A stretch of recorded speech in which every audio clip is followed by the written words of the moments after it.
So Yeah, yeah, our speaker tonight is Ton Puey, and am I saying that correctly? yeah, yeah. Wait, that is good. Good. Yes. So he spent his childhood practicing shotokai karate Yeah. and his adolescence, and then he started sport fencing in the mid 90s. And in the early 2000s, he began doing historical fencing and found the Spanish True School, which is the tradition he's been studying ever since. Been a really strong advocate for that. Technical director and master of arms of Academia de Espada, which is a school focused on destreza. Um, and in 2015, he was recognized as a Master at Arms by HEMA Portugal, and he is the first non-Italian historical fencing master recognized by the Italian Fencing Federation. He's taught seminars all over the world, and in the fencing community, he's known for especially having a very graceful form of destreza, which has caused a lot of people to reevaluate what is possible, especially with his competitive success out in open competition. So we're really pleased to have him. And Tom, I'm going to turn it over to you.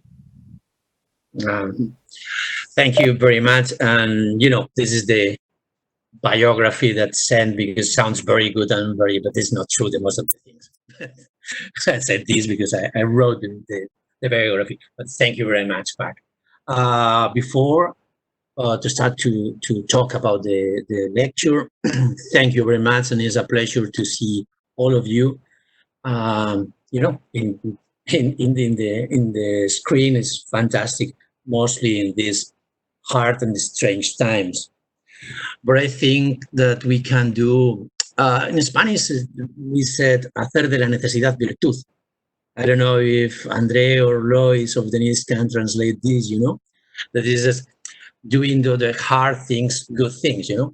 So this is a very good project, and I think these hard times makes this, so we can have some hope, because the most of us are working in to be better and to understanding better our system, the strength or not. So the proposal of this lecture is talking about the possible evolution of the strength. We are working in Academia de Espada, and in Agia Editora, AGA, Victoria. We are working the last works.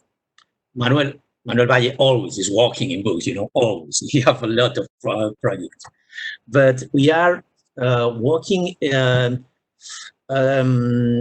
for understanding the evolution, because at the end, the Streta is a school, a long school, who lives for a long time with changes. And we have a problem. We have the problem that we cannot understand sometimes the things that say the first masters and change with the old master, with the more newer masters. So for the first time, when Jerónimo Sánchez de Carranza starts in 1569 with the first book, all of you know this, the philosophy of the arms. We think that, of course, this is the first book, but this is the first book because the other day Manuel talking a little bit about Cristóbal de Zayas and the lost book of Verdadera Destreza of this guy before Carranza, but Carranza don't say nothing. I think that this is an interesting way for the investigation for researching, but we don't know nothing. So the first book is Jerónimo Sánchez de Carranza. Our focus is the most important period of Destreza. We put one finish for this big and important period of Destreza, and this is the book of one of the Maestro Mayor, that is Diego Rodríguez del Canto, in 1735, if I remember well. Why? Because this guy, this Maestro Mayor, who lived in the 18th century, create a mixed system.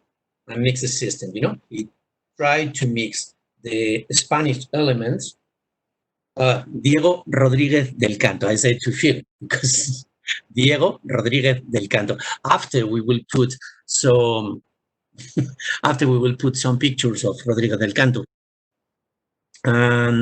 Yes, this guy mixed the tradition, the Spanish tradition, and mixed the French tradition and the Italian tradition, and create a mixed system. I think in this moment is is Destreza, yes, of course, but this something like the fall of the Destreza, the fall of the system, because after will coming new tools, new weapons, the master want to try Destreza with this kind of weapons, but I think this is the not better weapons to apply in this way, like the foil or small sword of the saber. So the point is, there are a lot of factors for create a system. There are lots.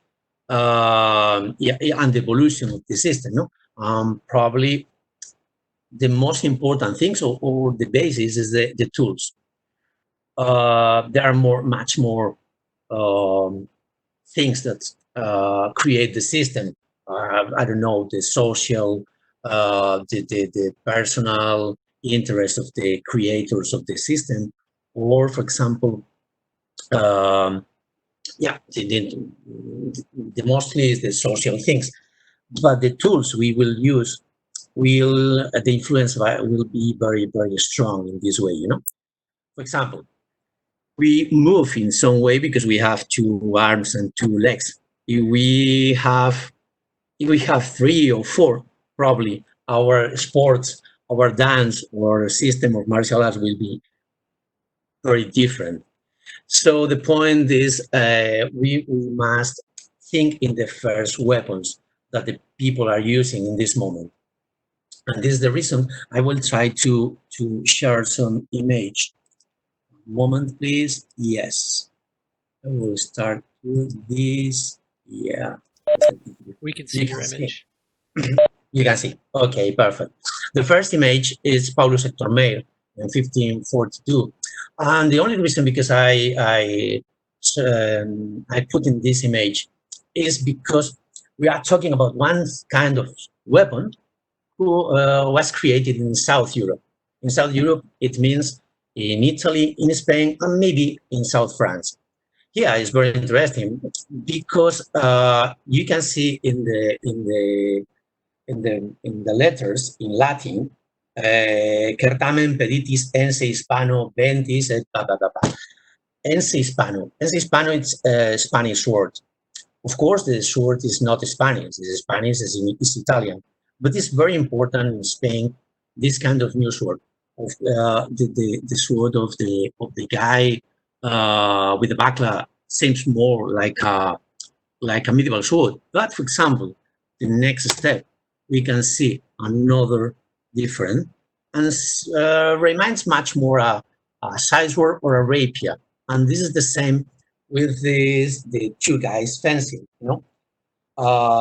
So these kind of weapons starting here, and the people of the South Europe creates new systems for these weapons. Of course, this is obvious. We are talking all the time about these kind of things. So,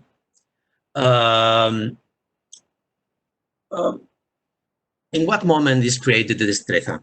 Destreza is created in the middle of the 16th century. If Carranza published in 69, obviously he was practicing with swords before, I don't know, 10 years before, probably, yes. So in this moment, for understanding the system, we must understand the other systems that Carranza saw before and fighting before against.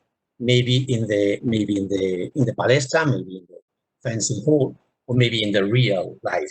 I don't talking about Carranza like a duelist, but yes, the different system. And what was these systems? Oh, the people will say vulgar systems. Yes, of course, but we don't conserve nothing of this except Godinho. A little bit late, after we will talking about Godinho, and the description of the tricks, of the tretas, of the vulgar. But we have plenty of description and pictures of the Italian schools. What we can see in the Italian schools, the first, of course, is Agrippa, the traditional, yes, geometrical way. Carranza was influenced by Agrippa, but in this moment, this is not important for me. The important thing is the stance of Agrippa. And of course, he are doing in sometimes we can see in this part how they are using the profile in some moment, but the normal stance seems upright and seems more or less in the quadrangular position, more or less. Not only Agrippa, let's go in 53. Let's go to Giacomo di Grassi. Giacomo di Grassi published 1 year after Carranza wrote the book. What is the stance? Again, we can see the stance upright, and we can see some quadrangular position. We can believe in the stance of the pictures in the books. I think yes, we can believe absolutely in all the things in the books, but I think yes, we can believe more or less in this stance. Next step. Oh, Tom, before you move on. Yes. Quadrangular position is not a term commonly used in English. Can you define that? Yes, how is the not the profile, the opposite is square. Can you square? Okay, sorry. Thank you very much. And the square again. Let's go. Henri de Saint-Didier, 4 years after, and Henri de Saint-Didier. We can see again the same way. You know, these guys in the square again. We can see the shoes, the feet, how they are moving. Again, it's in the square. By the way, you can tell me all the time these kind of things. Paganize you. Thank you very much. You know, yeah, we can see again this kind of stance. You know. Next, I have some more than readers in the year, more of the fight of these guys. Gian Antonio Lovino, 10 years after, 11 years after. And it's more or less the same thing. It's very far away that I call it the new fencers of the 1600, you know, are the most famous. We will talking a little bit after about Capoferro and this kind of guys. But before, we are looking all the time this kind of stance. Continues with Lovino, Gisliero. Again, Gisliero, of course, they are extended. There are some of them are doing launch, but the square position seems the more used in the moment, you know. Vincenzo Saviolo, 1595, again, close to Godinho and close to Pacheco de Narvaez. And again, we can see the same. And a little bit later, this is Pedro de Heredia. Pedro de Heredia is a relative controversial because some people said that this was not Spanish. It's not important in this moment. It's incredible pictures, and it's very interesting because one part of the book talking about fight against the mathematical fencers. We know that the book was wrote in the first part of the 17th century. Sorry, we don't know, but probably before between the 1600 and 20s in this moment, you know. And it's very, very, very interesting. Propernakis made a fantastic edition of this. This is the published moment, you know, it's incredible. And it's amazing, it's very nice. But again, of course, he's practicing a different system than Destreza. But again, we can see the upright position, maybe more in the profile, maybe more in the square. But the point is, this kind of guys, and this is the new fencing, Gigante, come back to the others, come back again. The point here, for me, it's that we have a problem with the tretas generales. All of you know what is the tretas generales. What is the problem with the tretas generales usually? Nobody understands the tretas generales. Why? Some of you have some idea about this?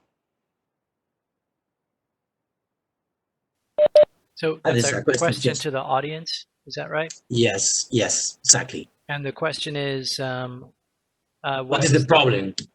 the problem of the general tretas?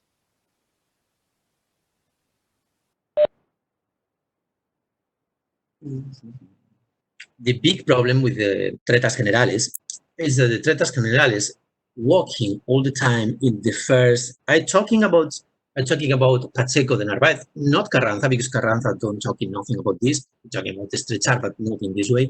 But Pacheco de Narvaez. We are talking about the first part of the estreza, and for me, the first part of the estreza is from Carranza from 1625. 1625, the year that Pacheco wrote New Science, not published much more later. So in this part and later, they are talking all the time that the general rules working for the degrees of the profile, for los grados del perfil. But it's a little bit crazy because they are doing one, what is the word in English? First level, second level, and third level about importance, have some discrimination in this way. The first level and Is the, ¿cómo? is dignidad, no? You're Sí, talking about dignidades. Sí, dignidades? las tres Yeah, dignidades. I have a problem translating that too because the immediate translation is dignity, but Yeah. like Don explains, it's not dignity, it's ranks, it's ranks of importance. Yes, ranks, perfect. But the less important rank is the things that hurt the other guy is the thrust and the cut. Some guys said, Pacheco said is estocada, tajo, revés, medio tajo, medio revés. It's necessary I translate or you can understand this. Yeah? Some other guys after said that this is estocada, tajo, revés, but this is not important. The important thing is this cut and thrust. This is the less important, is the first rank. The second rank, it's the tretas generales. And that is the way, for example, we can think that is the way to go to hit the other guy. And the third dignity, the third rank, is the ángulo recto, atajo, and conclusion. In conclusion, okay, we can leave this third because something like the very best in the strata. But if the cut and the thrust is the way to hit the other guy, and the general rules is the way to do this in a safety way, with engagement, with expulsion, these kind of things. Why only for the degrees of the profile? This is stupid. Why nothing for the other side? Why nothing for the postura de la espada, for the back of the guy, or the profile? Make no sense because one part of the human body is you can do nothing because there are not nothing. Yes, of course, you have the estocada de cuarto de círculo, quarter of circle, yes, but it's not into the general rules. So this is very, very strange. Why the guys are doing this? Can I unpack what you're saying a little bit? Let's make sure I understand it. So one of the rules with the generals is that when you deliver, you're supposed to always step to the right side to gain degrees of profile on the adversary. And I think what you're saying is, why is it that there isn't a technique or a series of techniques for stepping to the other side of the adversary, to his back? Exactly. Because the point is the normal way. If you wanted to create some ranks of importance of this, and one is how to hit the other guy. The second one is how to do this in a safety way. You must talking about all the possibilities, but they are talking all the time. Pacheco talking all the time only about the grados del perfil. So, in my opinion, and this, of course, is an hypothesis, is not, I don't know, but this it's one opinion of this. In my opinion, is because the Streta was creating this moment for fighting against these kind of guys. Exists the other guys, of course, and we will take an overview right now. Capoferro, Giganti, and Fabris, the more famous. Exist these other guys, but probably a lot of schools, different schools for different masters, are using this kind of way to fight. And in this way, it makes sense because you are fighting against one guy. who his position is the square, you can hit him in the back. Probably one of the more clever ways to move is move to the degrees of the profile, because it's in the chest even more.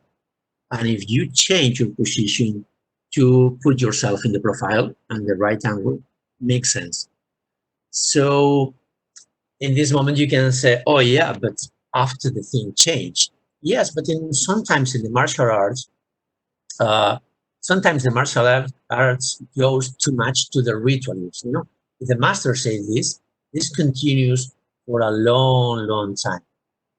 Even more, it's, if I remember well, is Arrieta, and Arrieta, one time is Arrieta in 1688, after we'll check if it's true. Arrieta said that exist another rules, like the general rules, that working in the other part, but not the general rules. He said, no, exist one rules in the same way that the general rules, but working in the other part. And 1688 is very, very late. So in this moment, this is the reason, because I'm talking about this first part of the Destreza from Carranza, 1569 actually, because for me the important thing is when the author wrote the book, not published in some moments. From here to the end of Pacheco. The end of Pacheco, he dies in 1640 or 1639, I don't remember. The last book was wrote in 1625. So this is the reason, because I'm talking about this, of course. And right now we'll go to talking a little bit about the new, and understand me, talking about the new fencing. We are talking about Nicoletto Giganti, and yes, it changed a little bit. This has changed a little bit because they are using more low position most of the times, and probably this low position they are using with this more linear fight. This is only one example of the three more famous, Salvatore Fabri is in the same way, or Ridolfo Capoferro in the same way. Of course, well, of course, we know that the first books includes the first book of Pacheco de Narváez, Grandezas de la Espada, talking about the common position of the Bulgars, common, and is a low position.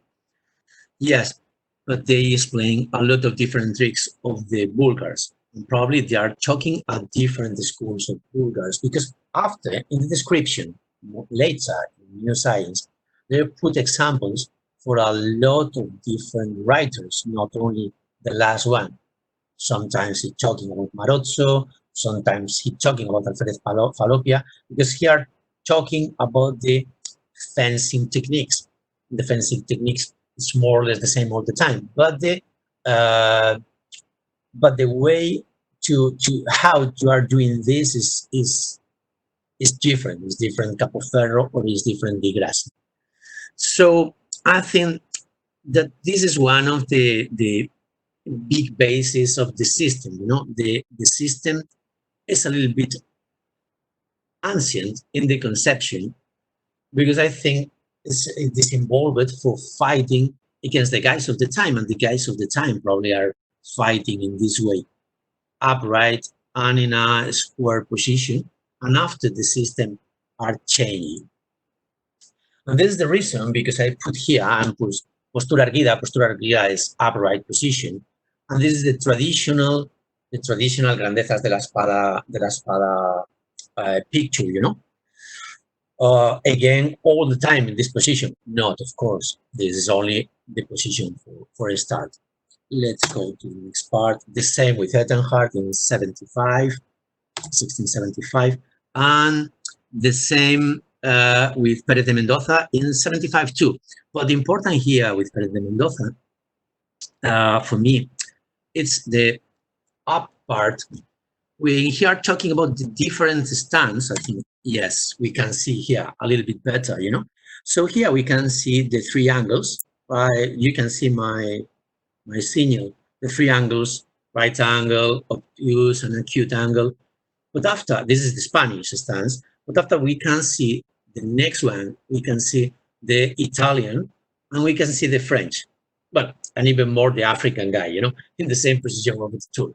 And this is very important because um, probably not all the authors talking about the upright stance and the moving around. The destreza is a relative circular system, and looking for the angles. But it's very important moving around, not in this moment across the diameter line. The diameter line is very dangerous. Not all the guys say the same, but the most of the authors say the same. So in this case, for me, it's very important to understand this. That the tradition, all the people said, no, the Spanish stance, the Spanish destreza is upright and walking. And in my opinion, it's true. The most of the things must be in this way. The most, not all of course. And not all the time, because with the pass of the time, the things change. So, because it's very late, it's very long. So I have a question about that, because we get some pushback on the position that afirmarse, the upright posture with ángulo recto, is a valid fencing position. So, for example, Alberto was critical of it, and it sounds like you're taking a different position on that. Can you, in your experience, do you find fencing from that position, not rigidly, but rather fluidly, is it effective, and you think it's supported by the evidence? For me, yes, it's very effective, but when we're in for example, in a sport competition, probably not. Yes, yesterday, probably not in the future, But yes, in my experience, the upright position, walking around, I use not my favorite system. Sorry, this is not true exactly, but the most of my practice is in the Rada's way, and Rada is a little bit more flexible. This is the second part of this, It's a little bit more flexible. But we will talking about the weapons because this is very, very important for understanding different things or try to understand. I never will say this is the truth, with the big words, no. But I think we must try to understand different things, and the truth is very important. Right now we are talking about the stance. The next step is talking about the sword, and the next step is talking about the sword and about the grip, because it's very, very important. But right now, in my experience, yes, it's possible to move up. Sometimes you expand it yourself. You see me fighting. Sometimes I doing launch, but not very long launch, because for me this is not into the strata way. It's not into the strata. And understand me, not into the. I'm talking about in the strong destreza, in the soul of the destreza, because the destreza is a system created in the middle of the 16th century, and the influence of the social is very, very important. Carranza wants to create a pure thing. He wrote a philosophic book for using this for the good Hidalgo, not only for the good Hidalgo. It's a myth, only the Hidalgos and the noble people train the strata. This is not true. And after we were talking, reminds me to talking about the other Vietnam because it's very interesting. But yes, it's for the nobility, but not for the nobleman, for the nobility of the human. It's for the human people, for all the human people. It's not necessary for the noble people. And the influence, of course, is the philosophy of the moment. So the streta, the system of the streta, the theory and the practice are absolutely connected. It's impossible to separate the theory and the practice.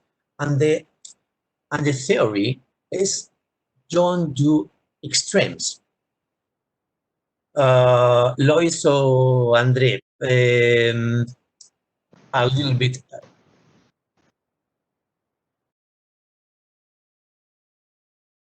Oh, I see Hello. John. Hello, we can hear you. Yay! Eric, will you make him a presenter again? Yep. Hi. Just a moment here. Come back. Yes, Yay! can you see me? Yes.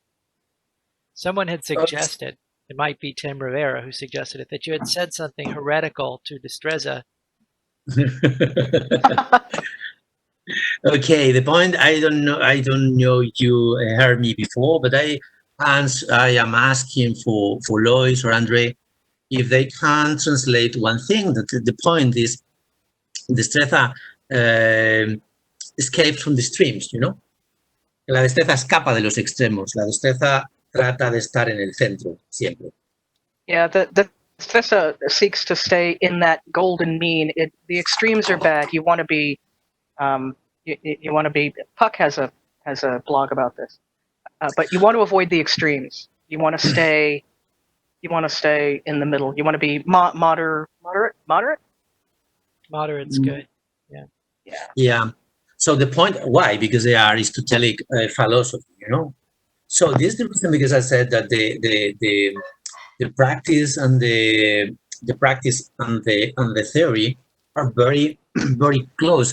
You can broken this, you know, because if not, if you think that it's only theoretical, if it's only theoretical, it's only a language. So the language is only, we can call it fencing, but this is a system because they are training in some way from during more than 1 century, and they are describing all the time the same techniques. But we must be critical with this. We can't believe all the things that they are talking all the time. Sometimes are ritualistic things. Sometimes are the way of mathematical, because they are obsessed with mathematics and geometrical.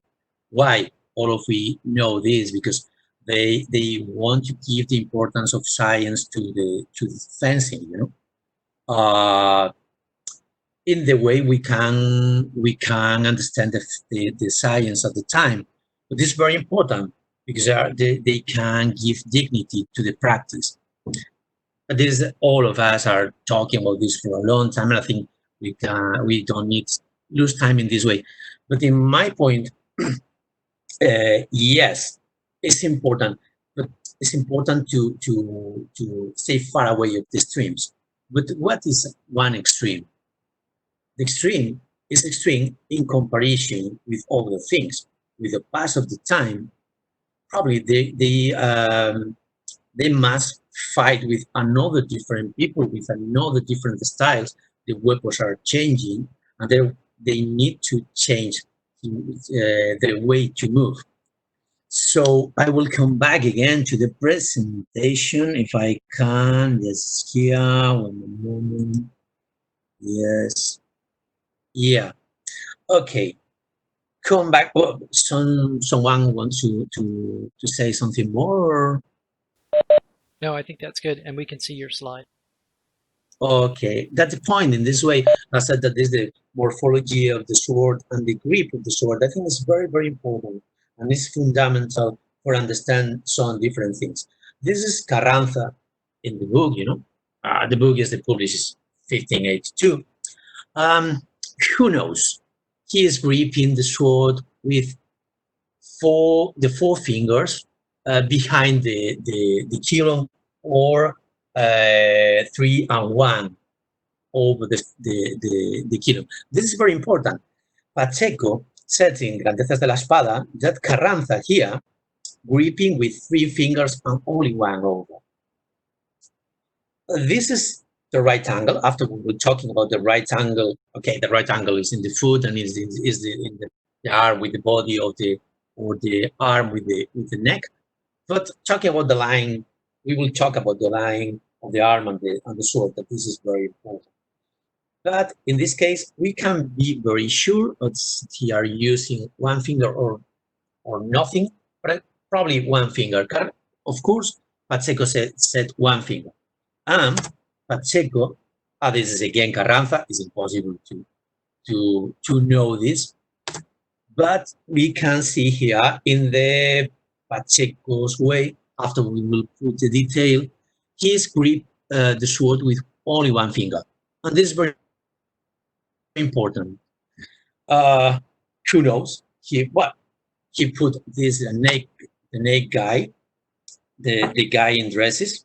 He need to use the cloak around him, these kind of things. And this is a usual. All the Spanish people have the same picture, one with dresses and one naked in the same costume. This is the Manuel Valle moment, like this, or this. Yeah, who knows why Pacheco put this? This is Goya, and Goya did this. And this is the Manuel Valle moment, because Manuel Valle always doing something like this, What do you prefer, this or the other one? So the point right now is gripping the sword. Here, putting one finger, but not only because the pictures. He said this. Pacheco are gripping the sword with only one finger in grandezas. After, probably it's the same. He is gripping with only one finger.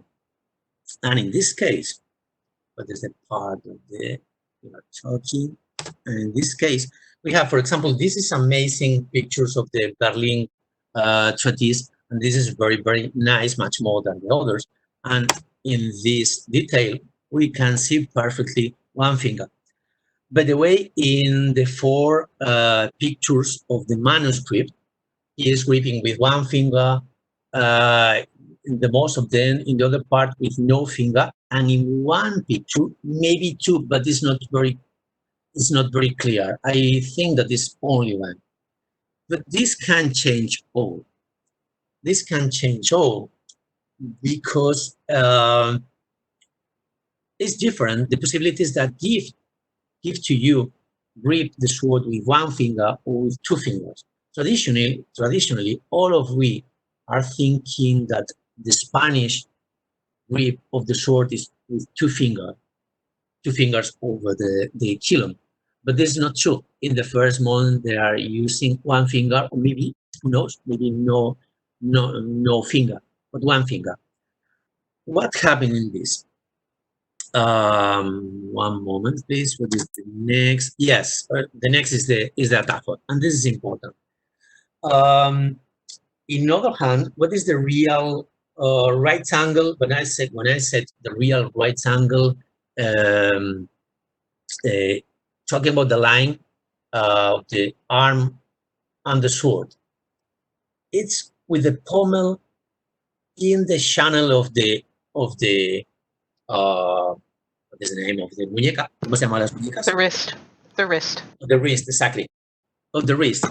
All the time they are talking of this. A little bit later, Dia de Viedma will give very, very importance to this point, But we can hear perfectly how the pommel is in the wrist. Here, this is the same, but here we can see exactly the same.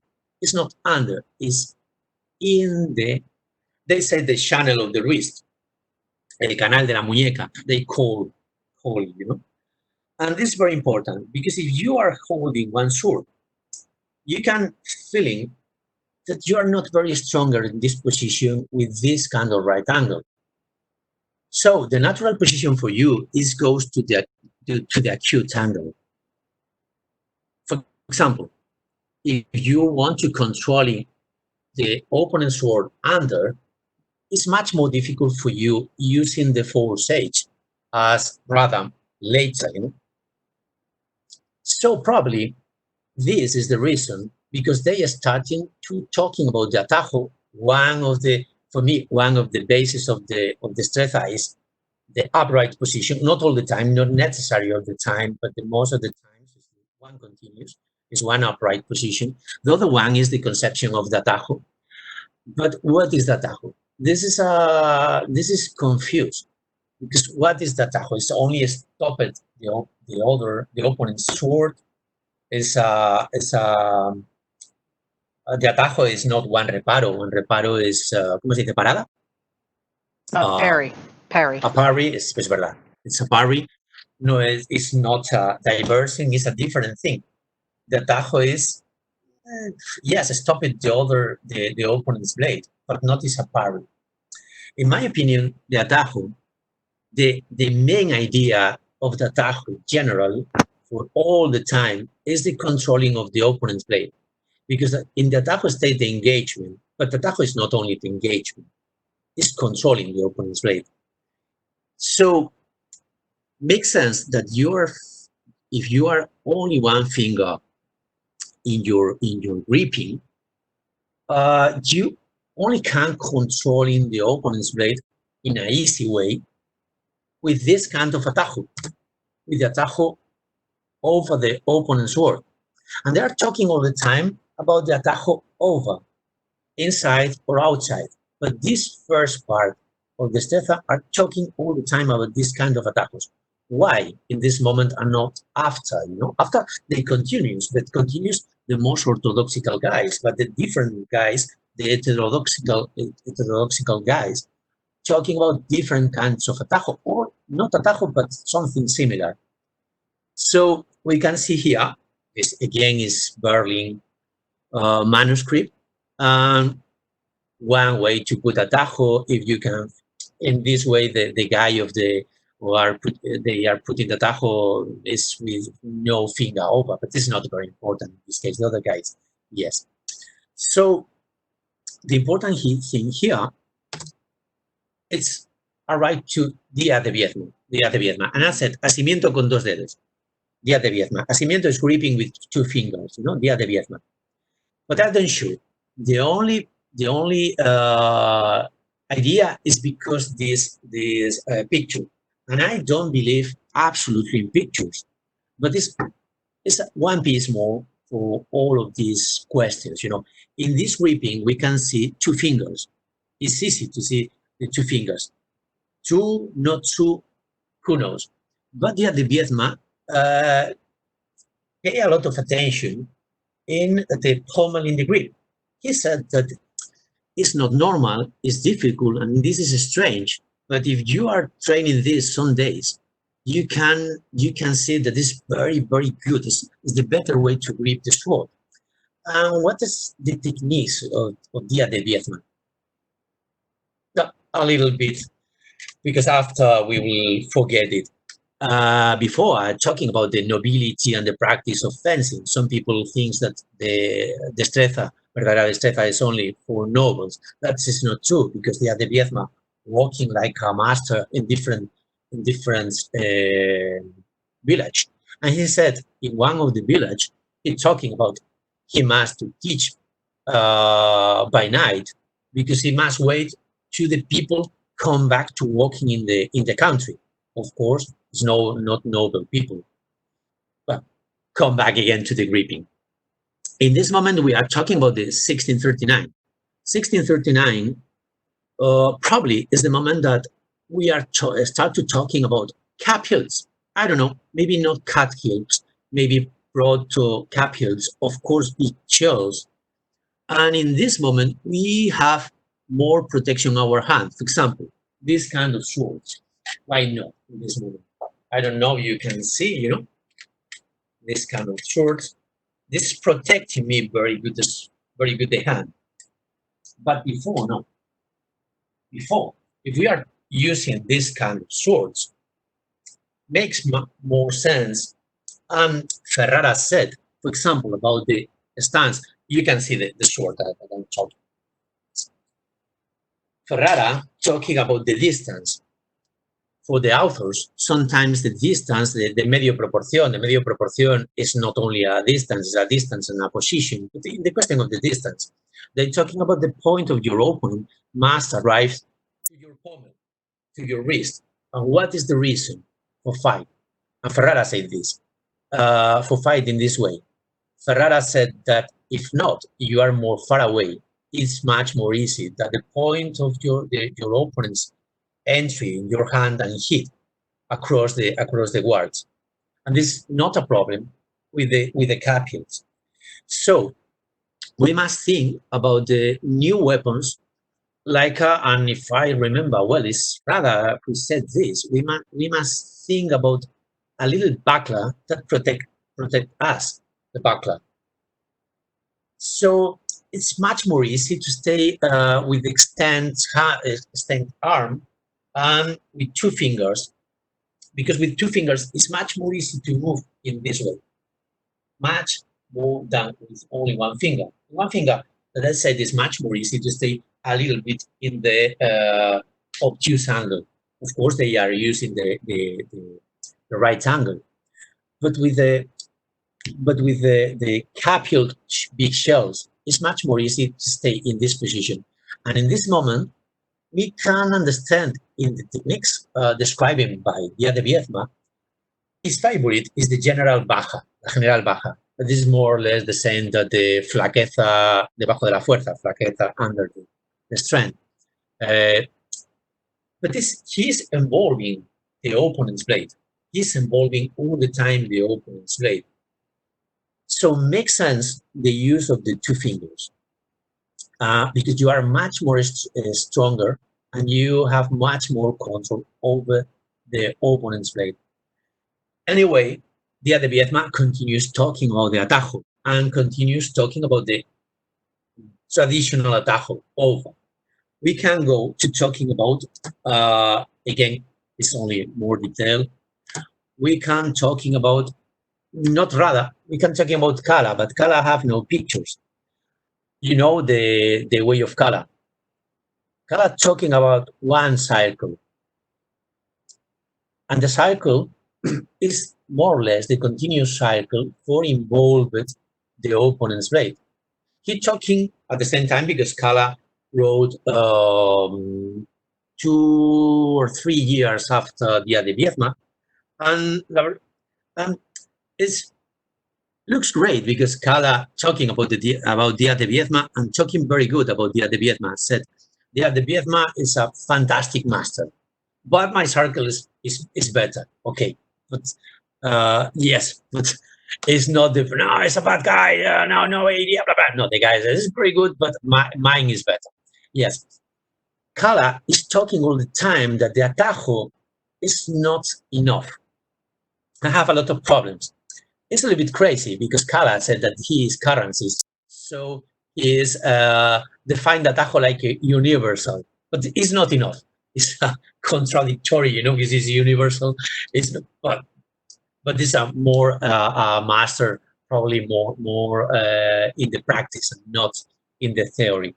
But here talking that the atajo is not enough, so his proposal is the circle, and the circle is controlling the opponent's blade all the time. So if he is controlling the opponent's blade all the time, he reminds us in 16, where is Kala? Excuse me, Kala. And 1642. He remind us to Rada and his atajos under the blade. This is the point, you know. We can see here the atajo under. Again, Rada are using wire cycle for controlling the blades. Of course, this is not new in fencing. Of course, no. Cavazione, contracavazione, controlling this way. Yes, I know this. But I'm talking about the ¿cómo diríais la optimización del movimiento circular?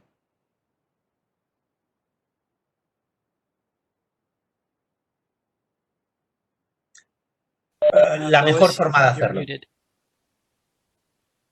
I shouldn't be muted. There you Am go. I? Yeah. No, now. Yes. Okay, can you hear me now? Yes. Yes? Okay. Yes. Literally optimizing, you're refining the circular motion, you're improving on it. Yeah, improving. Yes, more or less. It's like something like improving, you know? It's like something like specialized in this kind of movement. And we can see this in Rada. So for me, this is a different line than the most orthodoxical line. There are much more master in the orthodoxical line. Mostly in some way the Castilian masters like Ettenhart. Ettenhart, yes, he have some discussion with the Maestro Mayor of the time, Juan Carlos de Montenegro, but actually it's not a big discussion. This is his very in the Pacheco's way, you know.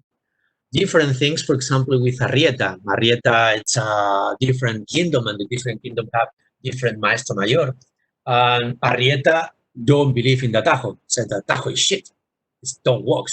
Don't like one Destreza guy is incredible. There are different poles in the same tree, you know. And in the same way, there are another one in Aragon, but in Aragon it seems very in the Pacheco's way. But I think that Cala, Dia de Viezma is heterodoxical. He's talking about 7 general rules, not 4. For me, it's brilliant, and I understand perfectly to Dia de Viezma, and I understand why, because probably Dia de Viezma wrote the Grandezas de la Espada, and Grandezas de la Espada is very confused. So I understand that Dia de Viezma said Atajo, General Atajo in my left part, and Atajo de Línea en Cruz in my right part, because if you read Grandezas de la Espada, sounds something like this, you know, and I understand perfectly. But this is one heterodoxical way. The orthodoxical way goes in the 4 general rules and the Pacheco's way. But Cala said, I'm currencist, I'm study Pacheco for long years, but after I decided to change to Carranza, and he walking with the circle. Rather, many years after, are doing the same, but not, he don't say nothing about I am currencist. And this is not a difference between the currencist and the Pachecoist. I'm talking only about this is a heterodoxical guys in the system. Rather, we can start to talking about atajos inferiores in Rada, but the important thing actually probably is the control with the circle. It's exactly the same of Cala, and Cala said this 60 years before. The next thing, in this moment, in the second part of the 17th century, sorry, we can start to see the posturas desplantadas, the low positions. We can start. The first moment that I can see in pictures, probably there are more, but this is my first moment, is, sorry with the picture because I can't copy and paste and I must to do this, is Álvaro Guerra de la Vega in 1681. 1681, the left guy is the Spaniard and the right guy is the Italian. They are fighting, and this stance reminds you another different stance. Not different, another author stance. What the stance? It's a question. I can answer this, but I'll hold off.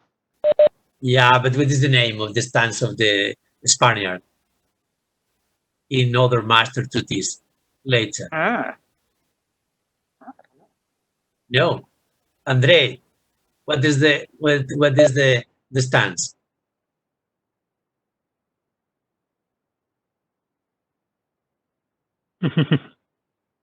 Spaniard guy, left, not right. He's put it in the chat, the Bella Española. Yep. Es Bella Española, absolutely.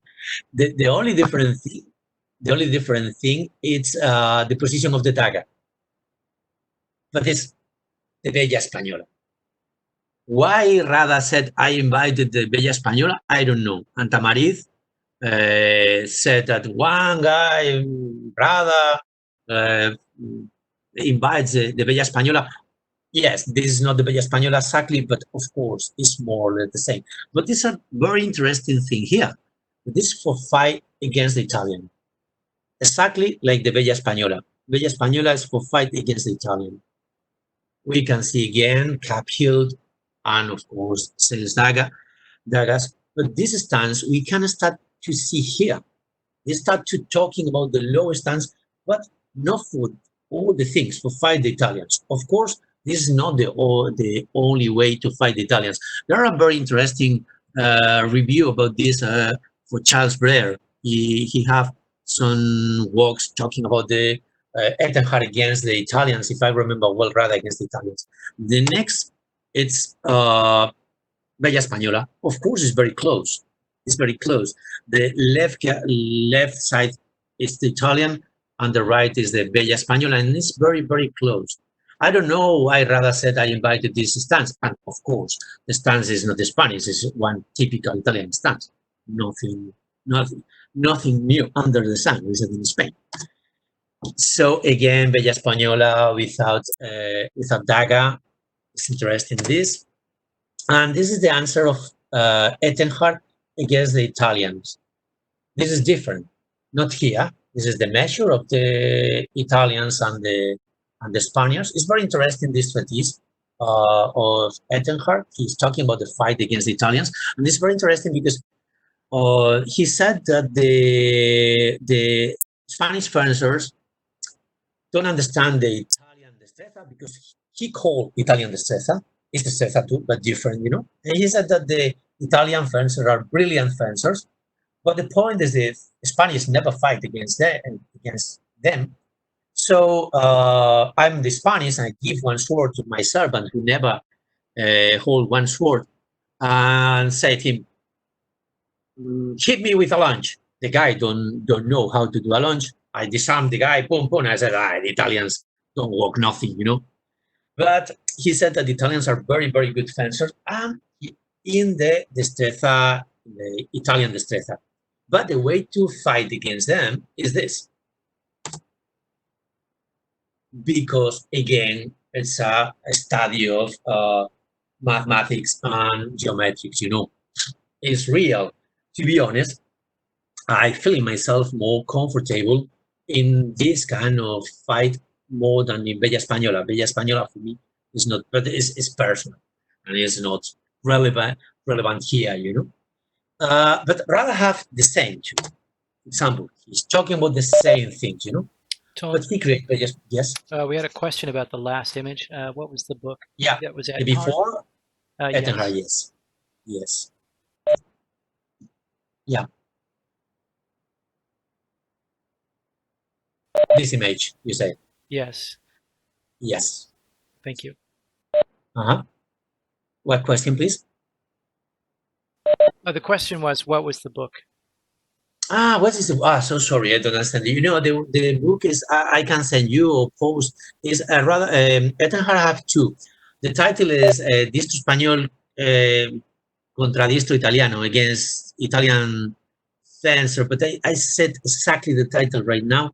I look in here, so sorry.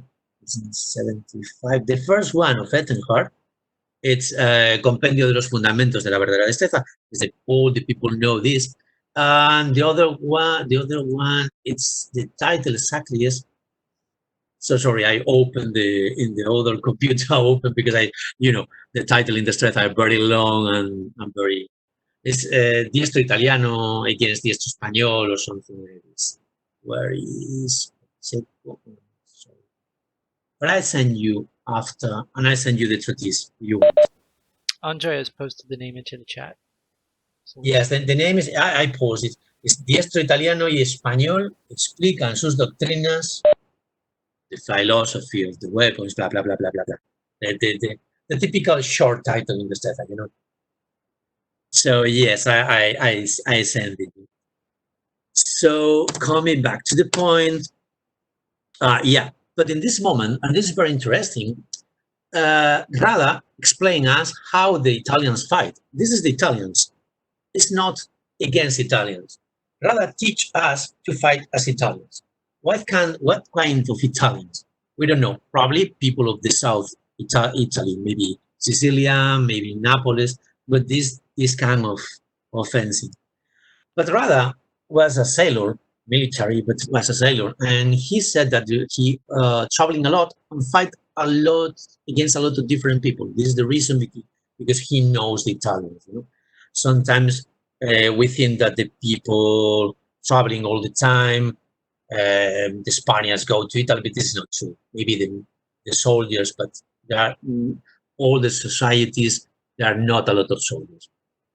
So again, we have more things.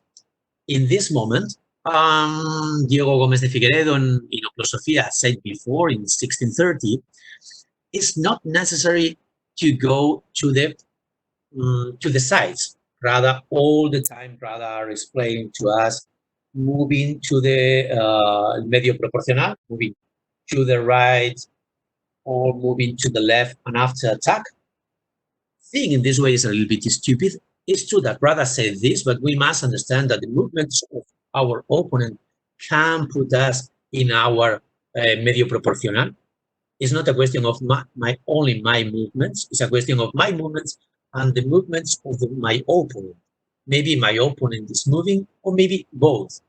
And it depends of the central line. For Rada, the central line is more or less the plano vertical primario, and the translation is the primary vertical plane. Can see? Yes, it's the control of this, this central line. So you can move, and you are looking all the time in all the strength, not only in Rada, but Rada explain very, very good these kind of things. You are looking for the no equal position for the other part. So your opponent have no the control of the central line. And this obviously is fencing, but it's more easy to see in this circular and angular fencing. In this case, it's more or less the opposite. Rada said, all the things that you can do walking across the proportional, I don't know, you can see my little arrow here, you can do for the central line, because this is the movement of the guy. He moves his left foot to this point, and after attacks, and this is the right, goes to across the diameter line, or very close to the diameter line. He is only one example. He said that all the things that he explained before, you can do in this way. In 1630, Figueredo said the same. If you are controlling the blade, you can walking across the diameter line. But in this case, for me, in Radas, it's because they are starting to do a little bit different fencing, more flexible, because probably it's a question of the change of the weapons and the change of the other styles. Probably the people stay a little bit more in the profile. The position of Rada, for a start, is not in the square, not in the profile, it's in the collateral line, in the middle. Again, in the middle, not in the extreme, because the extreme is bad.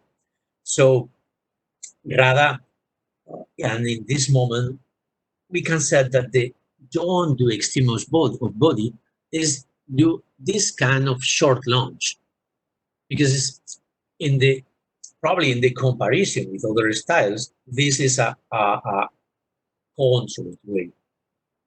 So the next step is, we can see here a little bit more detail, bigger, we can see again, this is the left moves here, and the right moves here for attack in this position to my opponent, from this position from here, and start to move with Italian influence, strong Italian influence. So, next step is posturas desplantadas. Yes.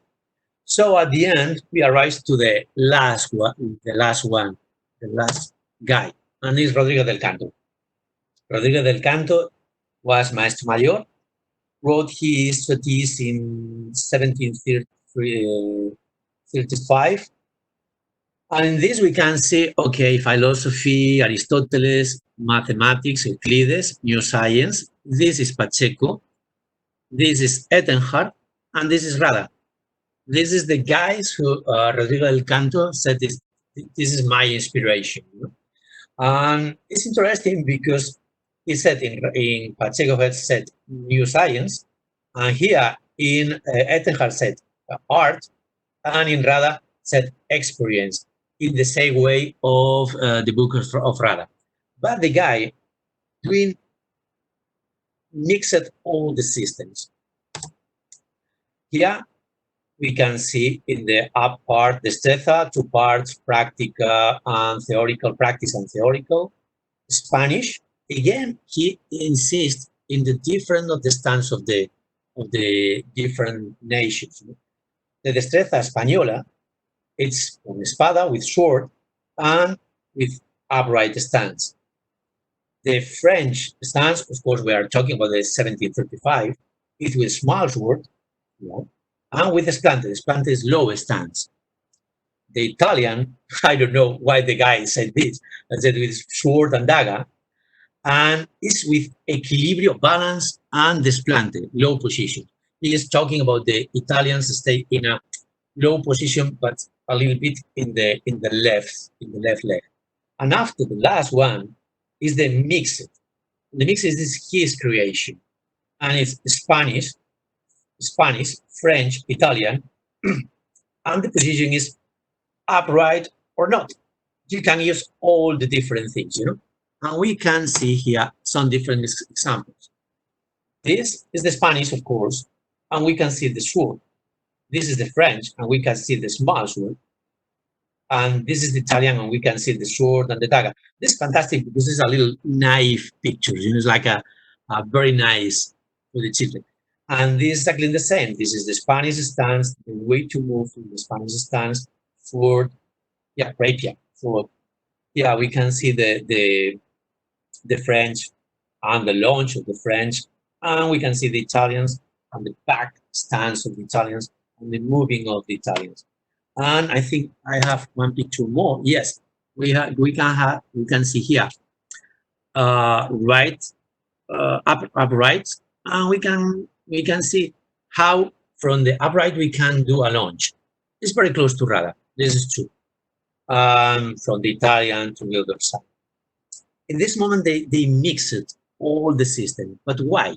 Probably because the weapons are changing. Is the new fashion of the small sword. Of course, the new royal family car came from France and the Bourbons, and the social is changed, and it's necessary to introduce the new fencing. Probably this is the problem.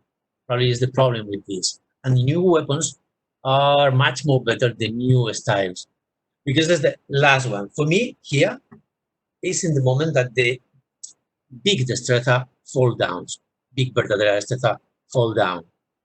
The next is they try to adapt the system to the new weapons. The new weapons are after adaptation to the new weapons and new systems, but mixed. This is from Simón de Frías, and we have Brea in 1805 with the foil. The three different stands, very close, mixed, but at the end, probably the system of Destreza disinvolved because the weapons of the time makes more sense use the foil and the small sword in the French system, or include the Italians because they are more closer. The Destreza system, okay, you can do this, but probably is not the better for this. And it's the same with Simón de Frías, with the saber, more or less the same. They try to do this. There are more Destreza people using sabers after, but I think this is the finish, more or less. After, in the theoretical way, and some different things continues, you can call it Destreza, but of course it's not the big moment for the system. And a curiosity for finish this part, because after I want to talk about the modern times. One curiosity for finish, that is this guy, Juan Nicolás Perinat. Do you know this guy? Okay, Perinat is talking about all his studies. It's beautiful, as you can see. It's talking about the foil of the small sword, and the end a little bit about the saber. But there are a very, very curious thing in the presentation of the book, and it's here. And he said, Arte de esgrimir florete y sable, this is the art of the fence, the foil and the saber, and the basis. Juan Nicolás Perinat is master from Academia of Knights, Guardia Marinas is the sailors, but from the school of Paris, and he's a lieutenant, blah blah blah blah blah blah. But he said he's teniente mayor de la destreza de la espada larga de la ciudad de Cádiz. And he said, he is Teniente Mayor, it's like a Lieutenant Mayor. No, Mayor, no, sorry. Teniente Mayor, I think it's possible to understand this. Lieutenant Major. Yeah, exactly. Of the destreza, the longsword of the city of Cádiz. What kind of longsword? We don't know, but probably the explaining, because we are talking about I don't remember what is the time of Perinat, but this is the first 18th century, middle 18th century. I have here, but okay, it's not very important at this moment. Probably the longsword. They are talking about the rapier, because it's the longsword in this moment. For example, if we remember the studies of Keith Farrell are talking about the claymore, what is a claymore? It depends. At the end, all is depends on the other things. And again, we come back to the comparison of the systems of the school. Probably in the times of Rada, the times of Álvaro Guerra de la Vega, they are doing this kind of launch, not very extremes, but this kind of launch, because the rest of the world, the rest of the fencing and the tools did one evolution. And in the first time, the first Destreza people talking about the upright stance all the time and moving, because they are fighting the most of the times against people who fight in the same way. For a start, because at the end, one system defines itself against the same system. It happens in all the martial arts. Not all the time the Spanish are fighting against the Italians or fighting against the French, because if not, they change a lot and much more faster. Probably the most of them are fighting against itself, because Destreza, after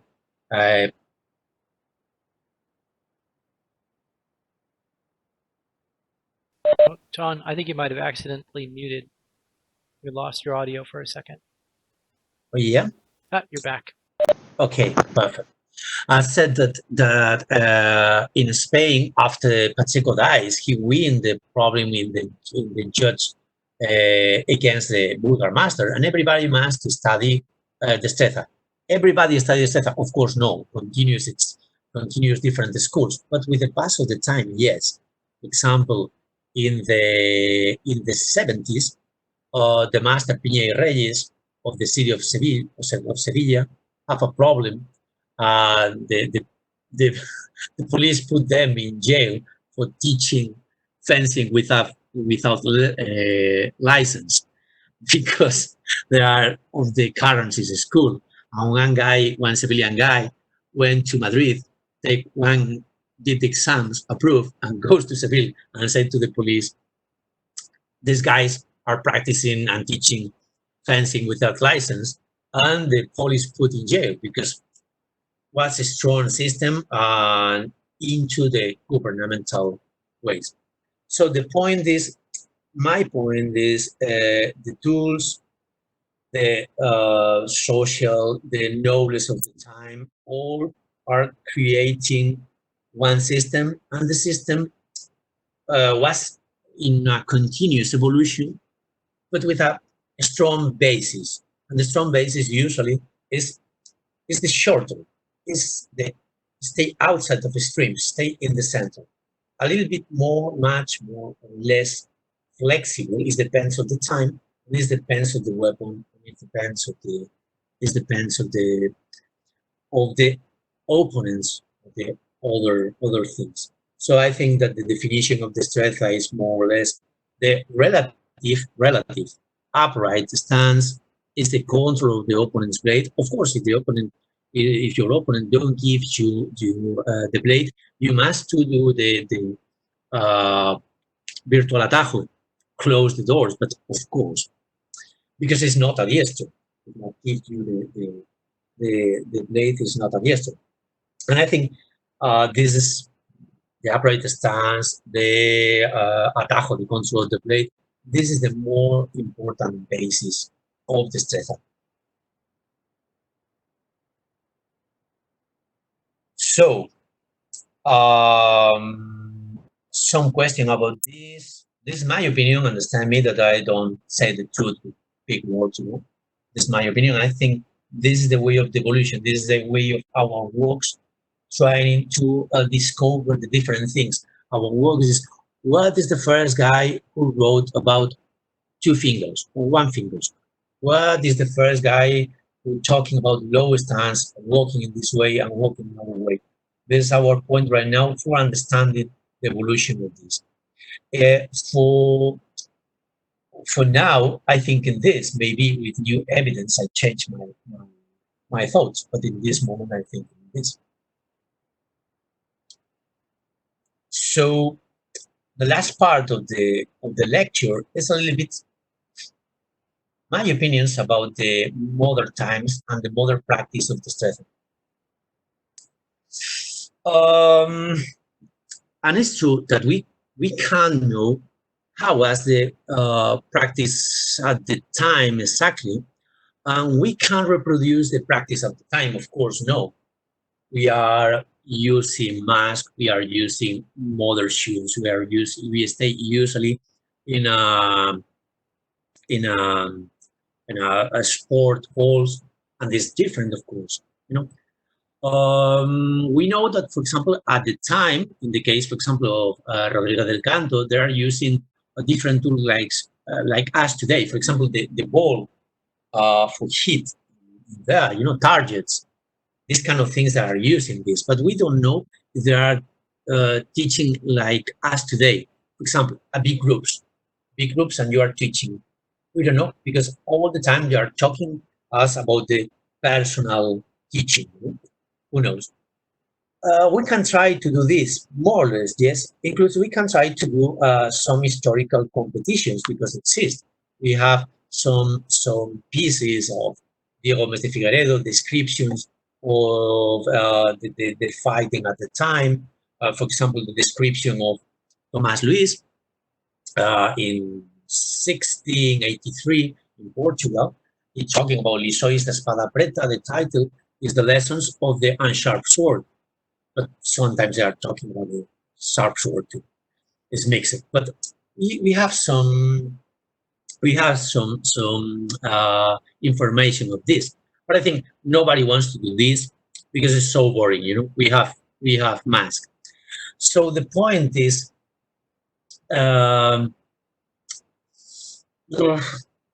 what is the way to practice the destreza today? In the last times, the sport way becomes in big and in very important. And I understand this because it's the same way that happens, for example, with the classical fencing and the modern sport fencing. Of course, it's different than the teaching of the classical fencing, but it's the natural way when the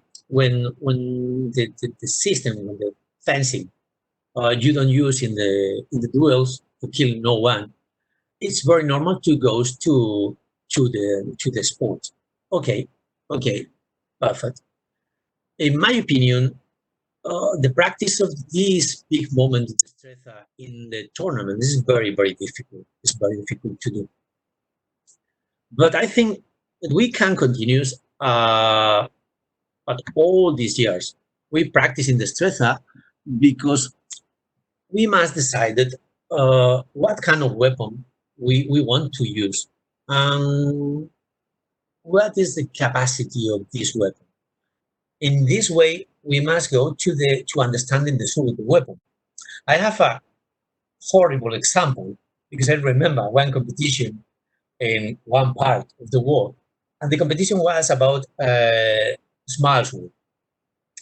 And they stopped the competition because they cut to the leg and give points to the guy, So at the end, everybody is cutting like with sabers, because of course, with a small sword, you can cut very fast. Exactly with a light rapier, modern rapier. Yes, but at the end, this is stupid. When I said this, some of the guys coming to me and show me some small sword, and some small sword have some broad blades very close to the spadroon, But I say, yes, of course, you can cut with this, of course. But this is not a tournament of small sword. But all the small sword are exactly the same. No, there are a lot of different small words, a lot of different plates, a lot of different things. But what is the soul of the small word? Isn't the truth is the point. Maybe you can cut in the face a little bit, okay, but no more. Is the point, is the thrust. So you must, if you want to study the use of the smiles were in the late 17th century, in the 18th century, you must to try in this way and not using the cards. It's more or less the same with the rapier. We can use old rapiers, heavier, and more powerful, and we must have in count the cuts, cut to the legs, these kind of things. But we decided to start another part of the, in this case of the Destreza, the last part of the Destreza. These kind of cuts are stupid, and this is very difficult to do in a to do the distinction in a tournament. But in our fencing halls, it's always in the study of the martial art we can do perfectly, and the system works in this way. Mostly, if you understand that you have a mask, but your face you must take care with your face because it's a decision. These swords don't kill you. If don't kill you, all is a product of our mind. So we can do the things that we want. The problem is in a competition way. If you want to go in a competition way, you must change your techniques problem. And I understand this. But the only way is not the competition. So I think we can continue with practice the destreza. My way in Academia de Espada is have distinctions in this. The most important is the modern times with the Rada period, more or less, end of the 17th century, first 18th century if you want, but the end of the 17th century with a relative light rapier, cap hilts of big shells, and the other part we are practice less people, and it's the more or less the first part of the strata from Carranza to the 1625, maybe if you want to 1630 because Figueredo have a very interesting things and he is very in the old way.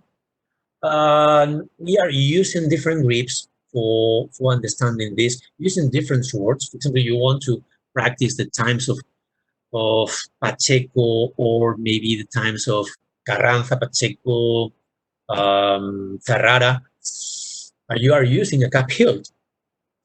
Guy, you are protecting your hand, and probably his techniques are preparing for your hand is exposed, and you must understand this.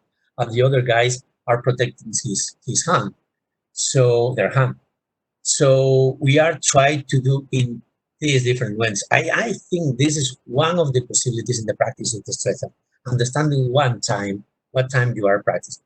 Of course, you can practice in one moment the time of the 69, a different way, the 600.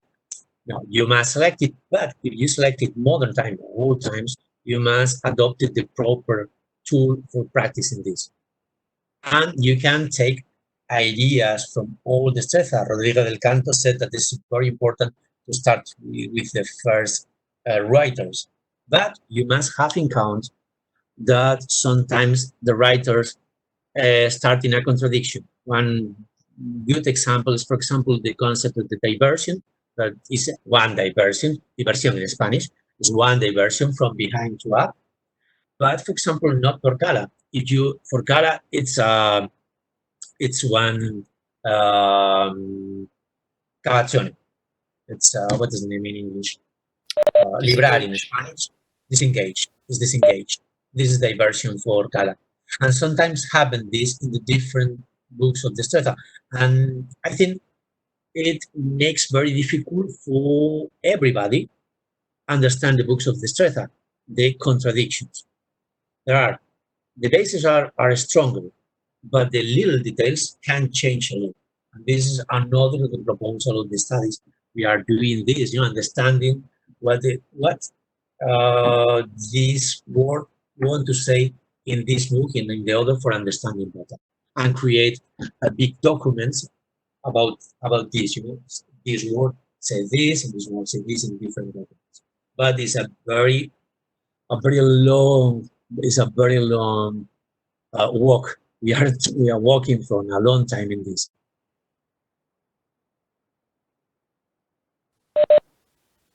So I have a question. Yeah. You talked about seeking the spirit of the small sword and how that was compromised by the rules of the tournament. And I'm curious about, in your own practice, in your own club, what do you do to seek the spirit of the destreza, early destreza, late destreza, in your own practice? So maybe you have rules for club bouting that you use to help encourage good play. Can you talk about those?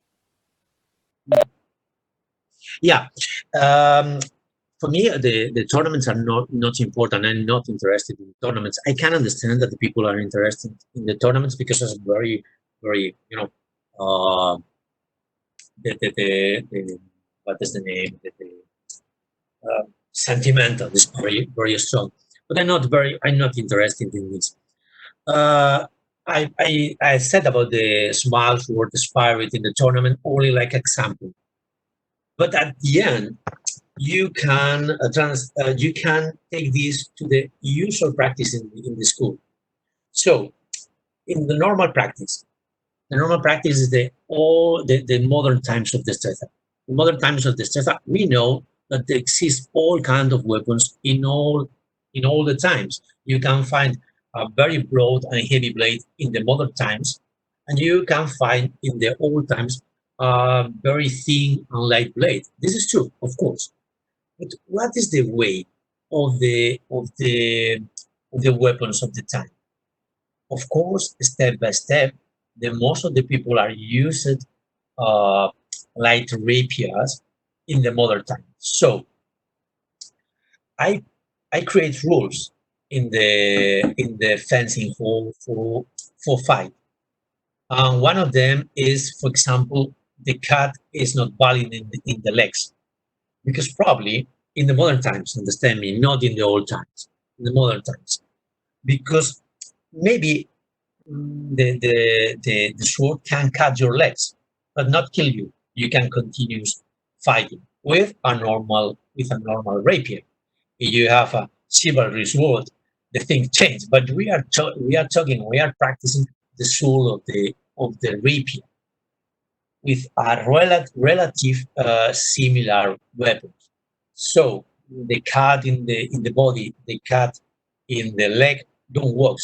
But this is not a problem because in a tournament, we said quien hace la ley hace la trampa. It means that I put a rule and you, my competitor, will use the sides for, have some kind of tricks, but not in the usual training with your companions, and includes in the meetings with other schools. Now the people usually works well, exactly in the same way in a lot of different martial arts. Of course, the level of intensity of the tournament, you never will stay in this level, fighting in the in the usual training. This is this is one reason because I said to my students, go to some tournaments only for this, only for know this level of stress. This is the interestful in the tournaments for the martial artists, not necessarily tournament. If you are very interested in the tournament, you becoming a sport guy in this way. You can be a martial artist and you can see a sportman. You can see the same things, the both things at the same time. I understand this, but the martial artists don't work in the tournament. The martial artists work in a different thing, in a different way. So I think the rules can work for the practice of destreza in the old way, in the traditional way. In the tournament, it's different. It depends on the rules, of course. That's really good. So we are at just a little bit past 8 o'clock. Did you have anything else to your lecture, or shall I open it up for some questions? No, it's finished. 2 hours. It's finished. I've really liked this lecture, and you've done a really good job tying everything to the books in ways that are really valuable to me. So I think really great. Thank you very much. I Yes. want to open up the chat for questions. So if you've got questions, post them in the chat. I did have one question I grabbed from earlier from one of the listeners. So the comment is that the idea of ranks and dignities is really important in the period of Destreza. Yeah. What do you think is the connection of this socio-cultural importance of rank and dignities to the linguistic usage of dignities when Pacheco does it? It's a complex question, and I think all of this is very important in the same way. You know, the social. But it's complex to explain because what is the proposal of Pacheco? Why? But probably Pacheco wants to create over the basis of Carranza, and Carranza we must understand. For example, Carranza don't talk about the transversal steps. The first Pacheco don't talk about the transversal steps. In Grandezas, not, if I remember well, you can see the transversal, but they don't talk. Probably is another thing that changed. But in the case of the range, I think that it's exactly the same. Is the looking for create a science. So they must do families and different things. And this kind of dignities, for example, probably he said that the less important thing is the thrust and the cut hit the other guy, because the most important, probably the better thing, no, probably not, the better thing that you can do, the highest, is the conclusion. Because in the morality of the time, kill the other guy is bad. Except I don't remember what Master said, that except if the other guy is a public danger, you know, it's a public danger, you can kill him, okay. But probably is the opposite. The first dignity, the lower, is the opposite to the conclusion. In my opinion, Pacheco, he wants to give his lo hizo André, ¿cómo se dice huella? Quiso dejar su huella. Like a print, like a footprint. Yes, print. Okay, perfect. It's print like a master, you know, and he create this one because it probably is necessary. Contradictory because only for the degrees of the profile and not for the other side, but it's necessary to create something like this. You know, how to hit the other guy, how to do this in a safety way, and the safety way is with engage and control the blade, not necessarily with the atajo, because the atajo is the big thing in the third level, but with engagement, when the expulsed the blade, or maybe when the other guy pulls your blade, you pass down with the librar. And the third level, and I said like a joke, but it's true for me, the very best is the atajo. But for me, the atajo is probably in this conceptual way of controlling the opponent's sword. Not exactly necessary, yes, for Pacheco, because the atajo for Pacheco is over always. But for me, probably the third dignity is more conceptual than practical, because it's the conception of the control the opponent's blade. The other is the right angle. But the right angle, or close to the right angle, because in Grandezas, Pacheco said a lot of times is in the rest of the books said right angle or close to the right angle, because right angle is the destreza must be flexible. Carranza said that afirmarse no es de la destreza. Afirmarse, ¿cómo se diría afirmarse? To stand still, to stand in a posture. Yes, it's not to stand in a guard. Yes, exactly. And sometimes it's strange because all the tretas of destreza start with afirmado el diestro en ángulo recto. The diestro stay in a strong stance in the right angle, but probably is not true. The diestro is only a position for start to the description. But Carranza said afirmarse no es de la destreza, because you are moving continuous. Includes Kala talking about if your opponent goes and stay, probably it's not a diestro because the diestro must move, must be flexible. So the right angle in a flexible conception of the right angle, it's one defense, of course. If you extended your arm and put your point in front of the face or the other guy, probably don't go. You stop at him for a second. And in the other way, is the way to hit the other guy and not stay in extreme of body, because of course the acute and the obtuse angle are shorter. And in the right angle, you can hit the other guy from the extremo remoto. And the conclusion, extremo remoto is the longer you can stay hitting the guy. And the other is the very best, is the conclusion, because it's how you can win without kill the other guy. And from the other extreme is the extremo propinquo, it's close to the guy. Is the other way to win. So I think this is the very best, and the very best is conceptual. And this kind of conception is very close to the theoretical and the theoretical of the philosophy and the science. They are doing families and levels as the science of the time. I think you answered a couple of different questions all at once there. We have a question we've been asking a lot of the different speakers, and could you walk us through your definition of acometimiento? Acometimiento is a find usually, but not all the time. This is, yes. Oh, thank you for this question. Okay. No, it's different. The use of the verb or the use of the adjective sometimes is very confused, because it's exactly, for example, if we are doing, for example, how to explain an arcada or an arcar. You understanding what is an arcada, what is an arcar.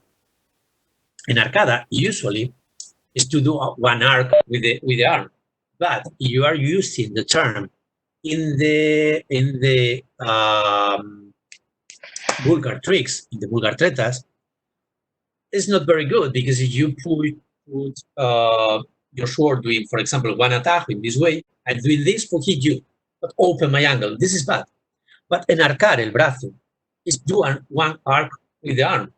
So you can do one arc with the arm a lot of times, and can be, because it's only the action to do one carve with your arm, and sometimes it's good. So it's the same with acometimiento. Acometimiento usually it's a find usually, but acometer is to do one attack. So it's different, and we have a problem for understand what is one acometimiento perfecto, perfect acometimiento, or imperfecto. And again, it depends. For example, for Carranza, the acometimiento perfecto, perfect acometimiento, must go to the face, and the imperfecto goes to the arm or to the leg. And you said, why? But for other authors, Pacheco, probably Rada, yes, but Rada repeat in this case the same. Pacheco said, and más guys said, the acometimiento perfecto must have the proportional part to hit the other guy if the other guy don't do nothing.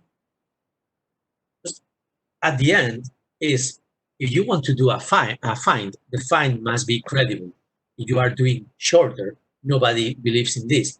And in this case, the acometimiento perfecto goes to hit, but you know that the other guy goes to parry, because the proposal of the acometimiento perfecto is the other guy changed his stance. Probably, and this is one opinion, my opinion, probably, is the question of the face.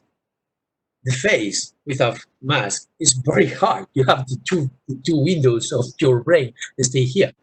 The eyes, and this you must be very careful with this. Probably the reason because Carranza said the acometimiento perfecto goes to the face is because you can believe much more in a hit that comes to your face. Probably, I can't be sure. But I said this because a lot of authors, not only Carranza or Pacheco, Cala, all the time are talking about you protect your face all the time. And if you think about this, and if you stay in an upright stance, if you, for example, doing the half fit that Pacheco said that you can do in the upright stance, in the same way as before, I'm looking, excuse me one moment, goes back and goes to Ettenhard. Here, in this position, a little bit more, includes a little bit more longer, you can extend it a little bit more. You can protect your body with your arm, because your arm and your sword are protecting your body, and your face is the most dangerous thing.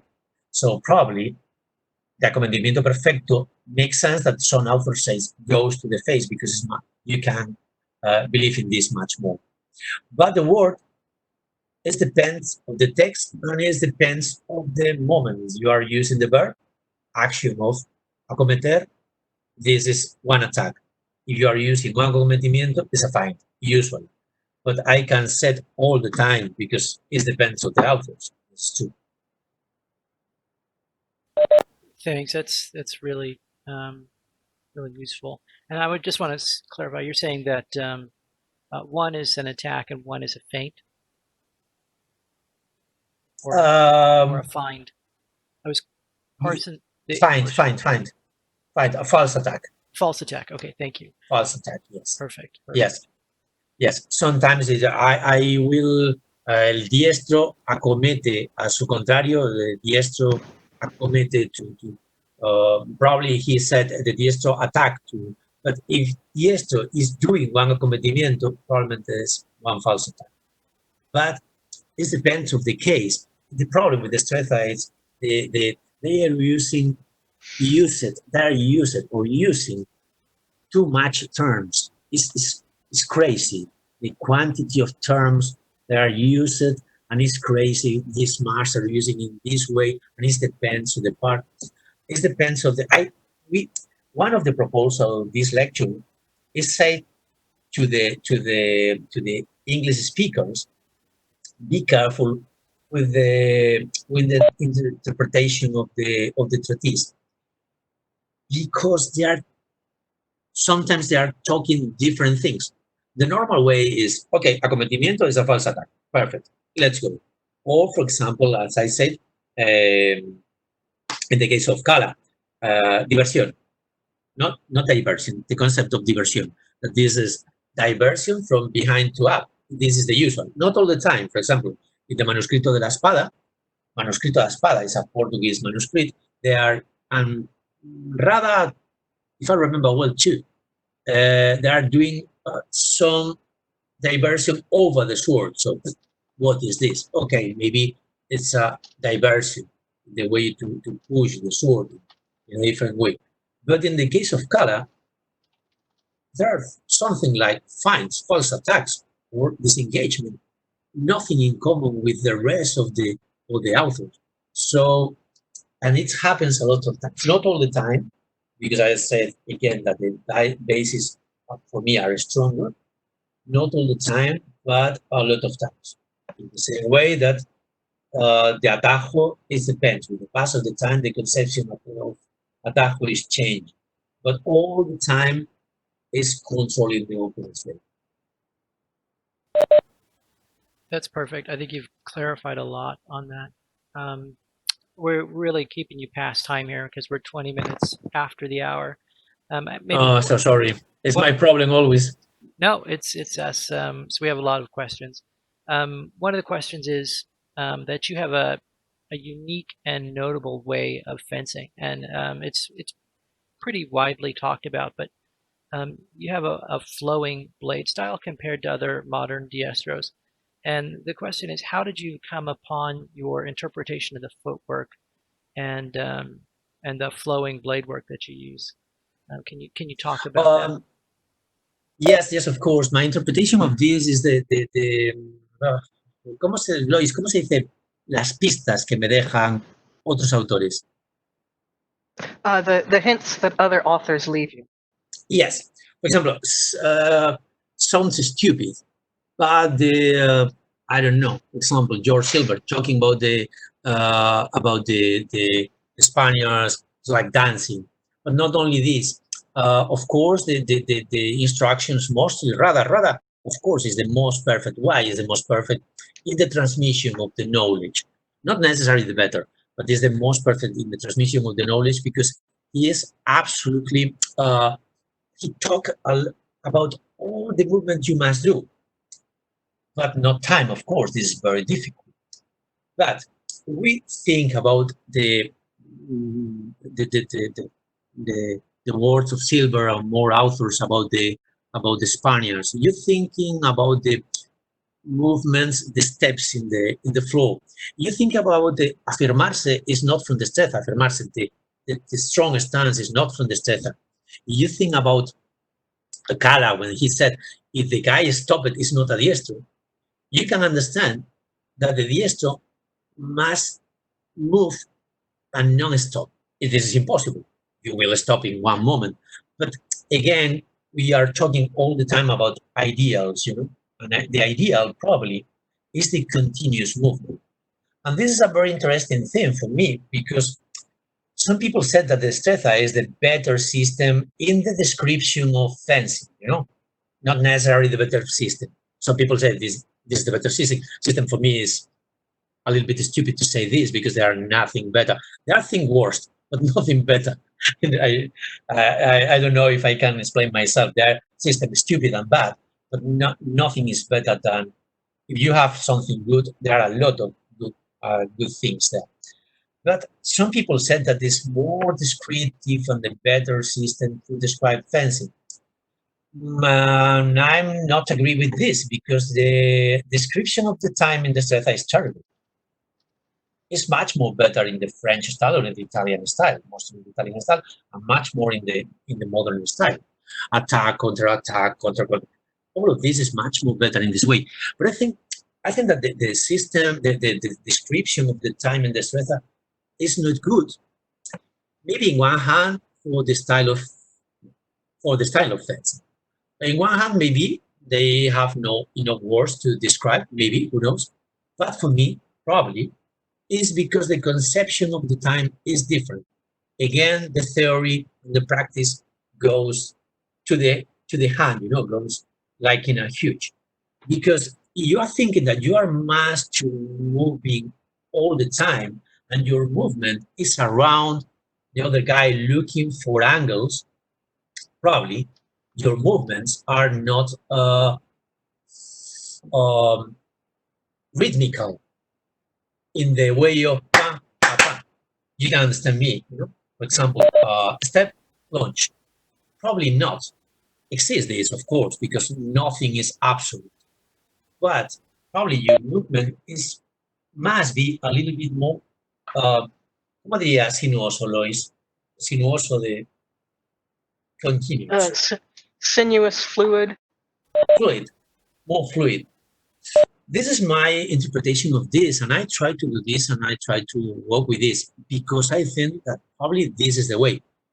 Of course, I can't be sure because sometimes you can understand different things. In the case of Rada have another different part. In the case of Bella Española, that of course he are doing the same of the Italians and moving in the in the way of very linear, very launch, and moving in this way. He's waiting for the Italians, when the Italian attacks, coming up a real, plenty counter-attack. They are doing this in some ways. Of course, yes. But I'm talking about the traditional way, and the way of the upright stance. And the reason is this, moving and try to don't stop. Because if you and this is very clear when you are fighting against one guy to fighting in an Italian way, and semi-Italian way. If you stop it, you have a very serious disadvantage if you stay a little bit far away, because the advantage is for the other guy. The other guy are doing very, and rather say this, when he talking about the Italians as Ettenhart, talking very good about the Italians, he said that the tiro italiano is the launch with the thrust of the Italians is like a gun, like a cannon. If you stop, probably you are dead, and you must to move around. And it's the same with against one diestro. And this is a very funny play, when you are moving like a dance around the other guy and engage the blade, and this is very, very funny. And this is, for me, this is the art. I think that was a really good answer, and it lines up with a lot of the things that we're looking at. We have kept you for a long time. I want to pass to Eric and see if Eric had maybe a final question for you. Uh-huh. We did have some folks asking about what you feel is the essence of Destreza that applies to all weapons of the times, and I think you got pretty close to that, where you were talking about upright stance and control of the blade. Yeah. That may or may not apply to like Montante and Mongol. Yeah. It's hard to say, right? Yeah. But do you have? Can you talk a little bit about how you see the argument of various things being universal or not? Again, thank you for this question. We have 2 hours more for doing.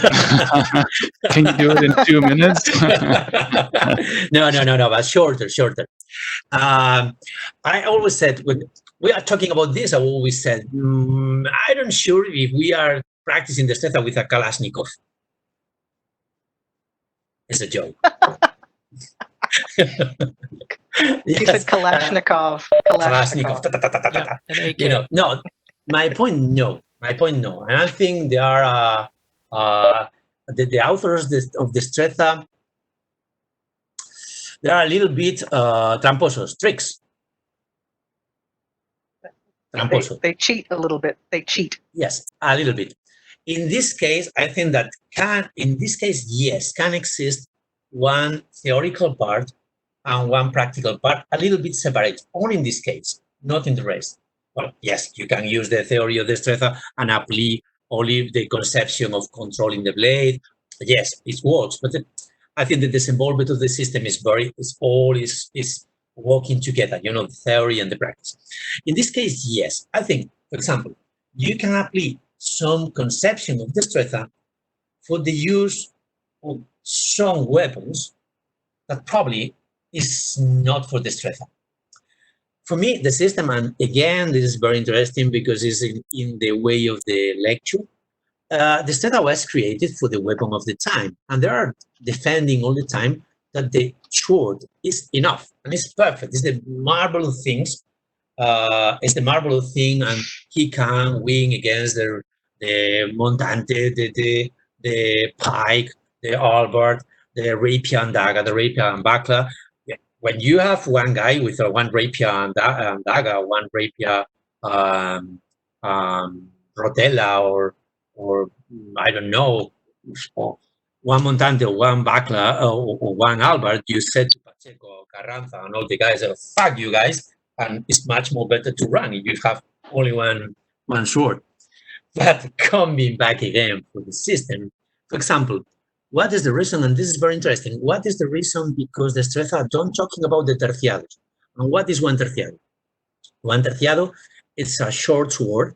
Terciado means 3 tercios, 3 parts, One terciado, in a general way, is one sword that was used at the time and is shorter than the normal sword. Actually, it's like, what is a bracamarte, or what is the name in Italian of this kind of weapon? For example, it can be this. I don't know if you can see the book. This kind of weapons. It's this short and sometimes carved sword that use the people, infantry, this kind of people, Like a storta or a falchion. Estorta or falchion, yes, exactly. I think in Estorta, I don't remember the name.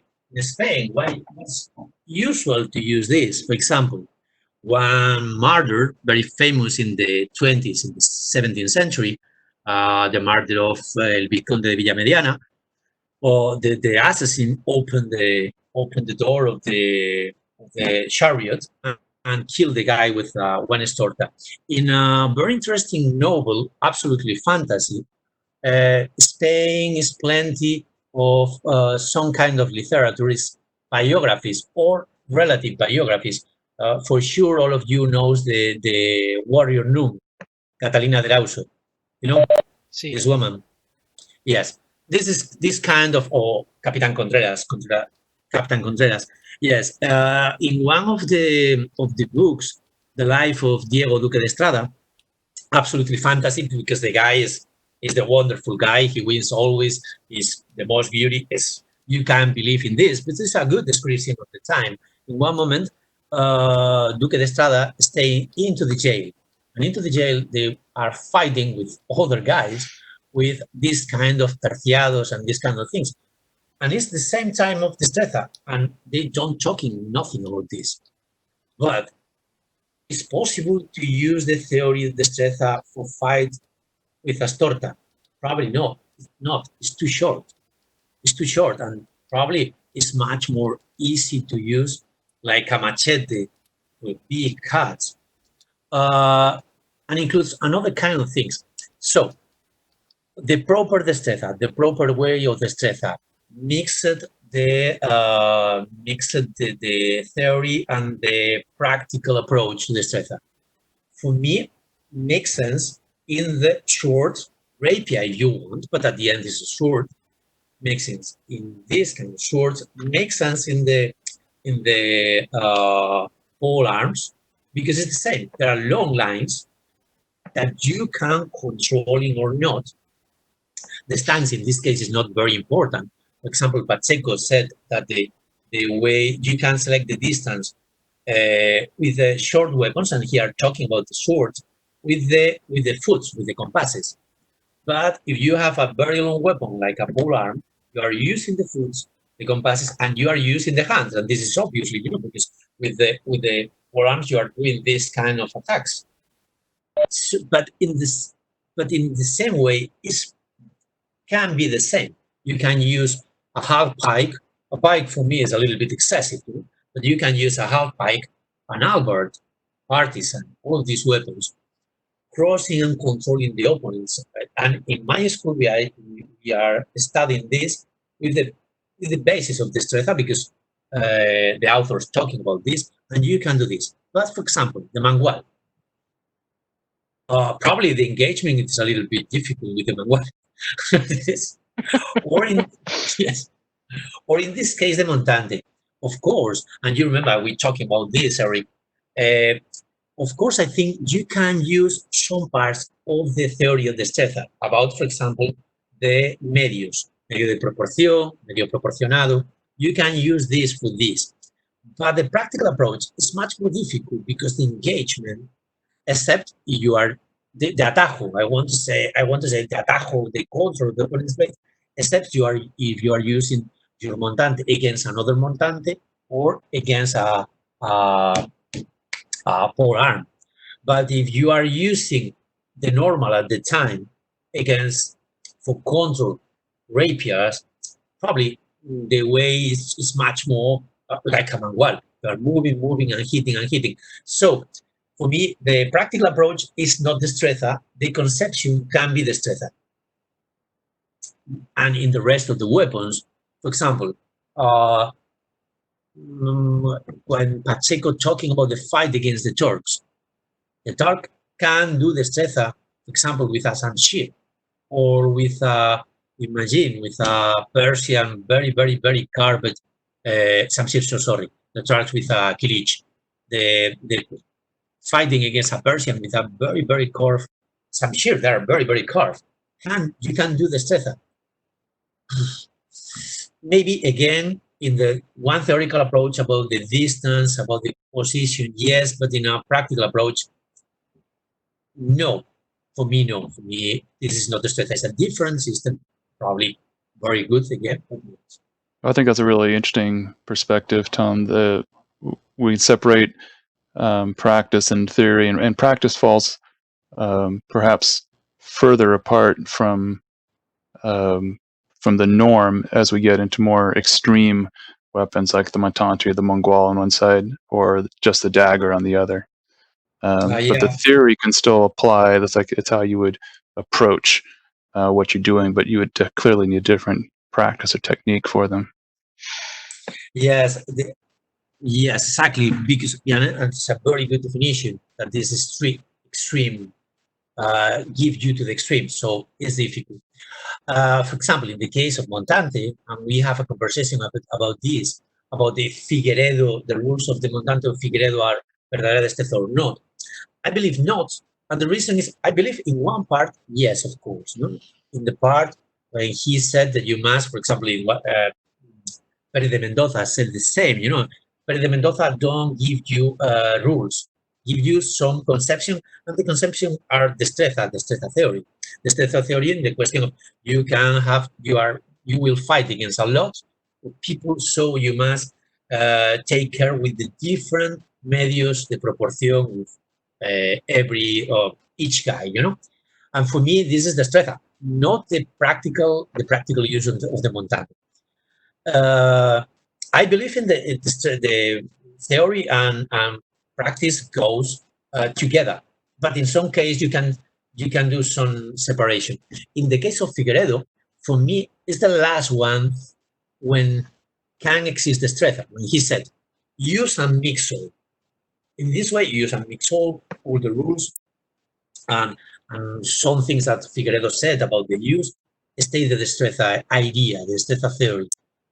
But the teaching is the old teaching because we can recognize the same system to teach from Barbaran because the first rules of Barbaran are the same of Figueredo with Right. different weapon because the weapon of the Barbaran is probably shorter than it's more in the Marocho's way because it's Espada dos manos.